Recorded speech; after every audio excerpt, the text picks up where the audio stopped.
Pemirsa, pemudik tahun ini diprediksi akan mengalami kelonjakan dalam hal jumlah. Kita lihat datanya, ini adalah data dari Kementerian Perhubungan bahwa di tahun 2019 kemungkinan atau diprediksi kendaraan pribadi kenaikannya hampir mencapai 10% menjadi 28,74 juta orang. Selain kendaraan pribadi, ada juga angkutan umum atau pemudik yang menggunakan angkutan umum menurut Kemenhub. Jumlahnya pun akan naik 4,14% dibandingkan dengan tahun 2018 lalu dan mencapai 22,83 juta orang. Ini artinya tahun ini jumlah pemudik akan mencapai 51,57 juta orang baik menggunakan kendaraan pribadi maupun menggunakan kendaraan umum. Kita lihat slide berikutnya, bagaimana dengan data dari kendaraan pribadi masih mendominasi untuk mudik tahun ini, bahwa di tahun 2018 ada 3,19 juta unit kendaraan pribadi di seluruh Indonesia melakukan mudik lebaran, dan di tahun 2019 kenaikannya diprediksi cukup signifikan mencapai 3,76 juta unit. Bagaimana dengan sepeda motor? 6,19 juta unit di tahun 2018, dan tahun 2019 mereka yang akan mudik dengan menggunakan sepeda motor diprediksi juga akan naik mencapai 6,80 juta unit dengan sepeda motor. Nah, pertanyaannya kemudian, kenapa sih mereka yang menggunakan kendaraan pribadi jumlahnya melonjak cukup signifikan dibandingkan dengan tahun 2018? Ini adalah analisa yang nantinya akan dikonfirmasi oleh Menteri Perhubungan, yakni bertambahnya ruas tol yang dibangun oleh pemerintah. Anda bisa bayangkan bahwa sampai dengan hari ini ada 1.468, sekali lagi 1.648 km jalan tol yang siap digunakan untuk pemudik, dan Trans Jawa sepanjang 965 km dan juga Trans Sumatera sepanjang 503 km, sehingga totalnya 1.468 tol yang siap digunakan oleh pemudik. Nah, ada juga 5 ruas tol fungsional baru yang akan dibuka untuk musim mudik dan juga balik lebaran tahun ini sepanjang 311,1 km. Kemudian juga perbaikan ruas jalan di jalur non-tol, dan menurut Kementerian Perhubungan, perbaikan baik di ruas tol dan juga pembangunan baik di ruas tol maupun non-tol akan dihentikan pada H-10 dan juga H+10 lebaran untuk memberikan kenyamanan kepada pemudik.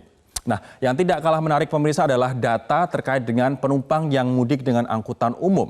Dengan bus juga mengalami kenaikan, Anda bisa saksikan, dengan kereta api mengalami kenaikan, kapal laut dan juga kapal penyeberangan juga diprediksi mengalami kenaikan. Ini juga yang paling menarik, walaupun tiket pesawat saat ini pemerintah sudah menurunkan tarif batas atas, namun banyak pihak yang menganggap bahwa tarif pesawat masih mahal, dan namun Anda bisa saksikan prediksinya pun justru malah mengalami kenaikan untuk mereka yang mudik menggunakan pesawat.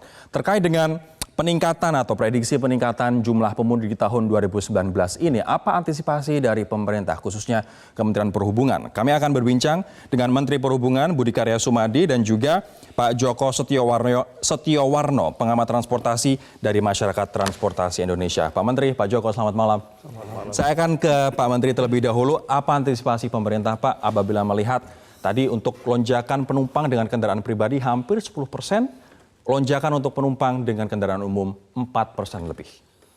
Ya, alhamdulillah berkaitan dengan angkutan darat ini, melonjak kita sudah mengantisipasinya dengan adanya tol, baik tol yang di Jawa maupun di Sumatera Selatan.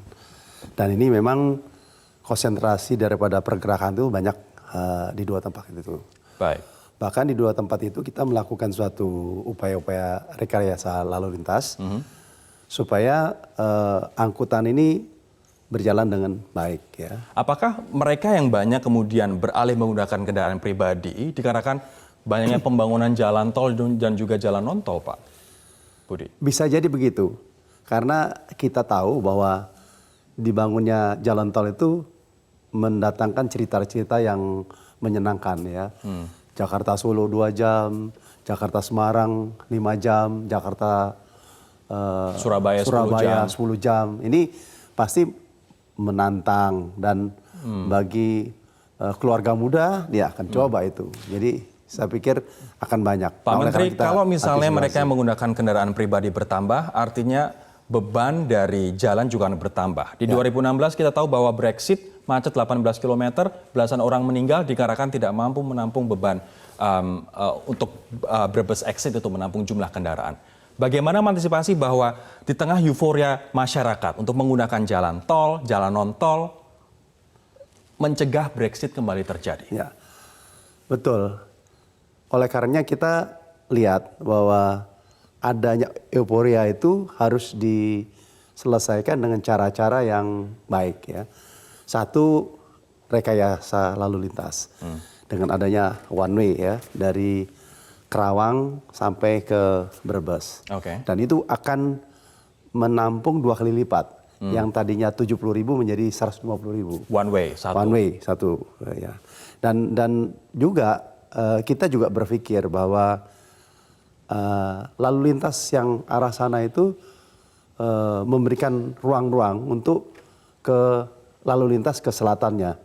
Dan juga Jawa Barat bagian selatan melalui Garut, Tasik itu juga cukup baik. Jadi saya pikir tahun ini insya Allah isunya itu bukan kemacetan, tetapi keselamatan. Keselamatan. Baik, Pak Joko, catatan Anda untuk sejauh ini, kita hampir mendekati H-7 dari Lebaran. Apa catatan Anda untuk persiapan dan juga antisipasi pemerintah, Pak?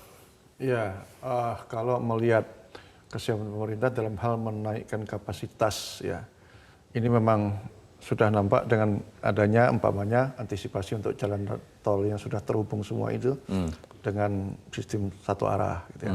Kalau tahun lalu sebenarnya sudah ada tapi parsial ya, kalau kita lihat ada belum nyambung seluruhnya, Pak ya. Oke.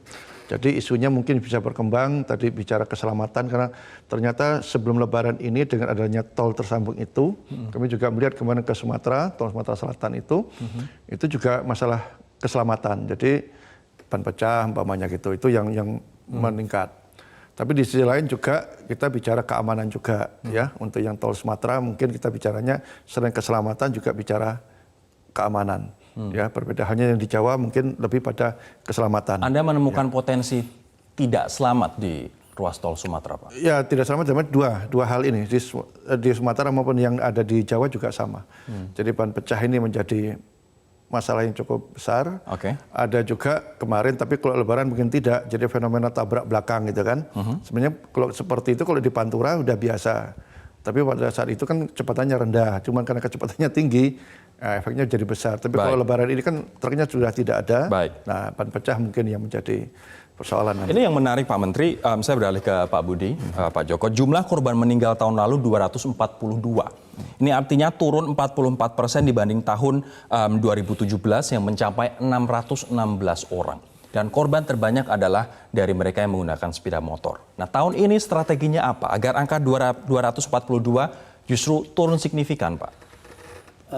Konsisten dengan apa yang kita lakukan. Tahun lalu itu kita sudah menghimbau agar masyarakat jangan menggunakan motor. Kami tahun ini menghimbau jangan menggunakan motor, bahkan kita menyediakan mereka mudik motornya naik kereta api, naik truk, naik kapal, supaya ini menjadi suatu kesepakatan bersama.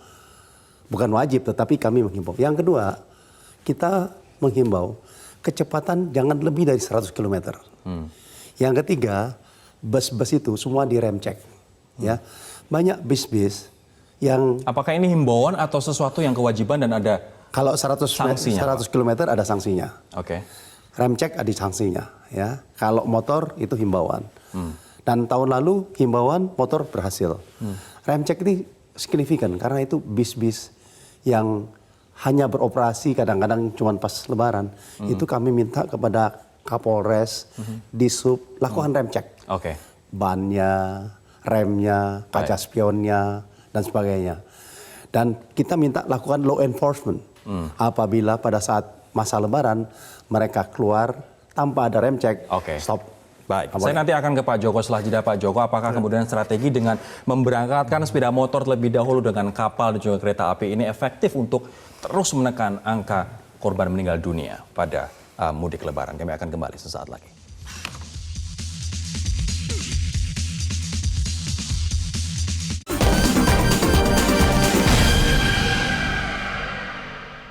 Pak Joko, apakah dengan mengangkut sepeda motor dengan moda transportasi lain ini terbukti signifikan mengurangi jumlah kecelakaan dan juga orang meninggal?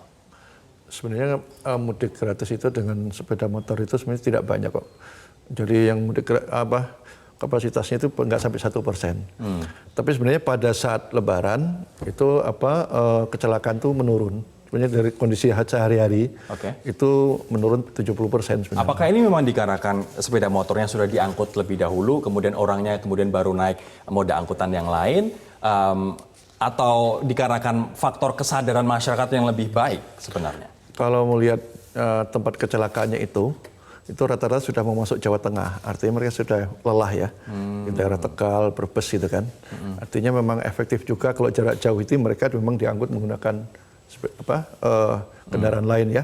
Ada kapal umpamanya sampai dengan Tanjung Mas, kemudian kalau dia berlanjut nggak gitu panjang kan. Baik. Kan paling panjang itu nggak salah itu sampai Jawa Timur itu kita daerah Madiun, Magetan. Artinya kebijakan ini sudah tepat bisa dengan mengangkut sepeda motor terlebih dahulu. Pak Menteri, apa himbauan Anda bagi mereka yang tetap menggunakan sepeda motor atau menggunakan mobil menempuh perjalanan begitu jauh melalui ruas tol? Terpaksa menggunakan motor, saya katakan terpaksa, ya saya tetap menghimbau jangan menggunakan. Ya lakukanlah istirahat setiap 2 jam, lakukan istirahat.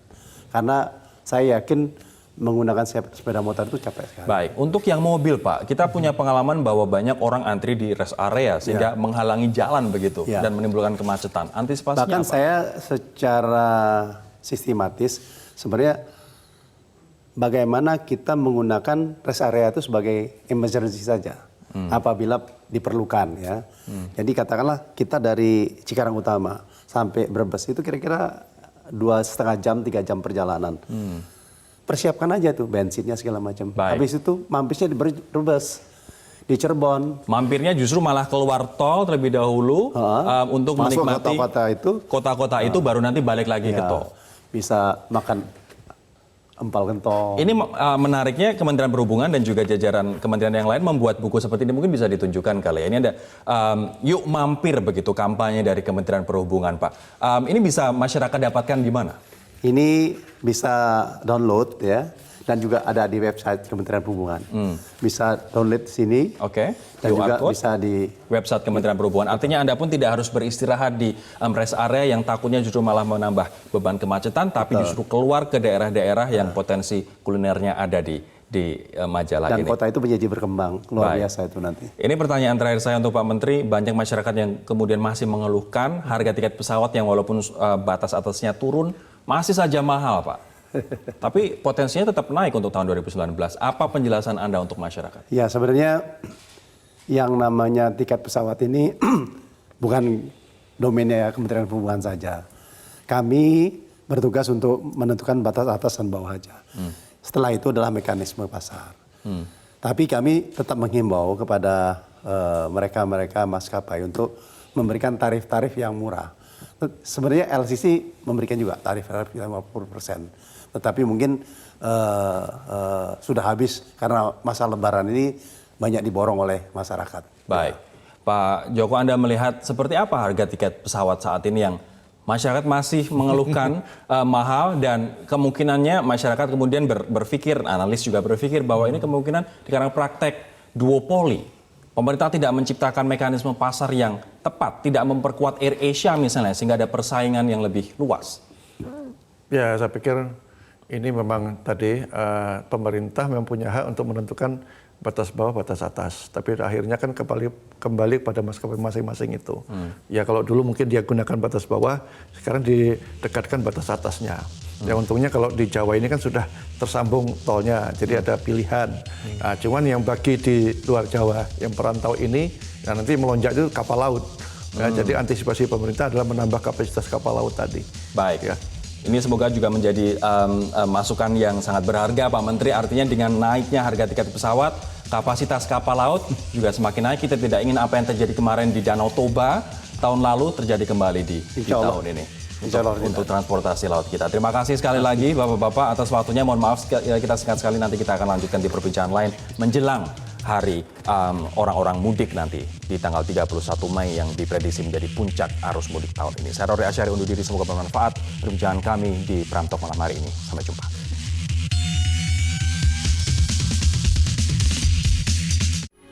Metro TV, knowledge to elevate.